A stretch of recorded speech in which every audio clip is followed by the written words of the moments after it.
What's up, everyone? A bit of a different look today. It's a bit chilly outside. All right, fine. New hair, don't care. Well, care enough to get it cut. I just saw my hair in the last video and it was a bit too swoop-de-doop-de-oop-de, so I'm trying this out. But anyway, let's get to this video. So today we're going to do something a little bit different on the Paint People. Welcome if you're new. I am going to look at an article by our friends over at CBC. Not my friend, but it's a big Canadian broadcasting corporation. In fact, I think that's what CBC might stand for. But anyway, I came across this article called 2022 Interior Paint Trends to Consider Before Choosing Your Color. And I thought, what a perfect article to respond to being a paint channel. And I do understand it's 2022, but we're at the end of the year, and this article was written mid-year, so maybe it's relevant until mid next year. But let's read this and see what they might have gotten right and what's still kind of in, I guess you could say, and just, check it out, So the author of this article, I don't know very much about. Truc Nguyen, I believe is the pronunciation. So let's start with warm neutrals. I mean, that's me on a page. Maybe if it was a little bit green. Warm neutrals are in. And I think they still are. I think warm neutrals in general have been around forever for good reason because of their versatility. They're really easy to use and they complement, or more specifically coordinate, with a lot of really nice elements in your home that you probably already have, like wood floors, wood furniture, wood in general, natural materials. And as a whole, I do gravitate towards warm colors, mainly because they warm my heart. They're warming, they're cozy, they're comfortable. So it's a really great sort of starting point for a lot of color palettes. This first picture is very classic beige, right? A lot of natural woods, like with a beautiful sort of natural stain, it looks like. And then in this next one down here, much more muted. So two different takes on what warm neutral can mean. You can get really subtle and desaturated with it, but still technically be warm. I tend to gravitate towards the first example though, because it is a little more classic, right? It allows you to go into a Japandi direction, a Scandi direction, mid-century modern. Like there's so many different things you can do just because of the universality of warm neutrals, right? Especially if you're picking a color for a large part of your home, like the majority of your house or apartment or wherever you're staying at, this could be a great starting point. So definitely think it's in. It's going to be in. It was in. It will continue to be in for quite a while, I think. And honestly, whatever you're into is in. Go for green. All right. So here, this actually has a little bit of a slideshow, which is kind of fun. So yeah, a few different types of green for sure, which is really cool. So green is an interesting one. I think like beige and warm neutrals, green is pretty timeless just because you see it in plant life. You see it in nature all the time.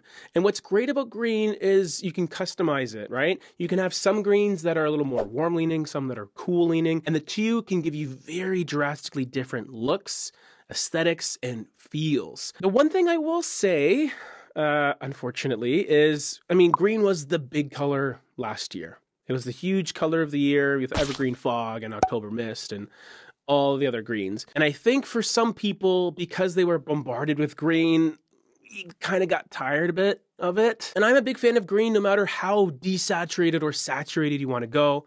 I always talk about this wall next to me. It's like a really dark forest green. It's just a beautiful color that's very rejuvenating and energetic, and you can really do a lot with it. I do think there's an aspect of green that, just because it was the former color of the year, then maybe it doesn't seem cool anymore, but I love green, and I will continue to until my dying days. Well, somebody better be dying. I'm dying. And I also really love these Fairome ball greens, especially this first one. Looks like studio green, really dark, almost black green. Really, really cool thing. And if you ever have any areas that maybe you're thinking of making black or off black, make it an off black of a different color hue, like a dark, dark green, a dark, dark purple. Those are kind of interesting little tweaks you can do that have a similar effect, but maybe coordinate more directly with the rest of your space. Just a little side note. Next up, we have Present Day Peach is the third color. I think this is sort of on the pulse, right? Because we do see a lot of these sort of orange, red-based colors becoming really popular. It's essentially taking the warm neutral thing, amping up that saturation into a more peachy, pinky direction. Now, I think this one is very trendy, but I don't think it's one that's going to last too long. I think it is pretty polarizing. It looks nice, but it's not something that I think you would just love for many, many, many years. Very, specific, right? It doesn't have that sort of timeless elegance that can stand the test of time. So if you are sort of flavor of the month prone, then this could totally work for you. Or if you just love this color, then that's fine. I think it's kind of interesting that they're sort of combining the peach with that sort of dusty rose color as well. So it is sort of an analogous, sort of adjacent coloration where some peaches are maybe a little more yellowy orange leaning and then others are definitely more pinky and red. I don't like this sort of yellowy kind of wood furniture piece that they have here. That's just me. It just seems to sort of stick out in a weird way. It's Kelly Wurstler that's posting this. I have a lot of respect for her as a designer. She's obviously, done a big collaboration with Farrow and Ball in their California collection. And then when we have the Sherwin-Williams examples, I'm a little bit confused because, yes, the first one is very much color of the year, kind of sort of orangey, peachy tan. But then the rest of them, they're just kind of gray, right? Little bit peachy, like very slightly. It's kind of a blah. This one's a little bit redundant to me, especially the second half, because it's just a bunch of warm neutrals again. Meh, whatever. Next up, we have nominating navy. I mean, navy is kind of timeless, right? It's a color that's existed, will continue to just be popular on kitchen cabinets, especially, or cabinets in general, vanities, even walls, exteriors. Like, there's a lot of things you can do with navy. So just because we're talking about colors to look forward to doesn't mean they need to be completely different, right? So this is an example of something that has worked and will continue to work and we'll see more of. What's kind of cool is we're seeing, again, these blackened blues in these examples. It's not a royal blue or more of a teal leaning blue or anything like that. It's actually pretty shaded. Pretty good. A shade of blue, which is a blue mixed with black. If you didn't know, now you know. So I really think we're starting to see obviously more color happening, but also a bit of drama. I think that's the trend that we're looking at here.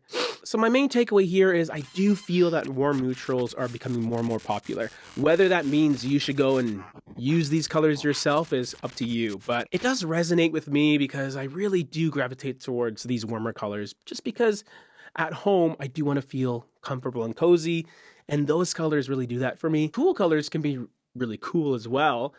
It just, for me at this stage of my life, I prefer that. And if I do go with cooler colors like those bluey grays that were really big like 5-10 years ago, maybe in smaller pockets or sectioned off rooms, not necessarily the main parts of the home. And yeah, I think green is still awesome. You can use it in different ways, right? Think outside the box. This article is telling us to look at social media, which I'm kind of okay with as maybe a source of inspiration, but don't feel like you need to do what other people are doing. What colors do you tend to wear? Like what do you like in other parts of your life? Maybe let that influence some of the choices that you have. And then if you think, oh yeah, I love green, and you need to paint your bedroom, maybe search up green bedroom. That's actually one of their suggestions. And then see if you can be inspired by that. So you're starting with your preference and then sort of looking for inspiration rather than just being fed something else and then doing that just because you think you need to. Great article, great haircut, right? If you have anything else that you want me to react to, let me know in the comment section below because this is kind of fun, right? Just hanging out and chatting about color. And speaking of following your heart and your own preferences, here's a video we did about interior design trends and how they can take your money if you're not careful.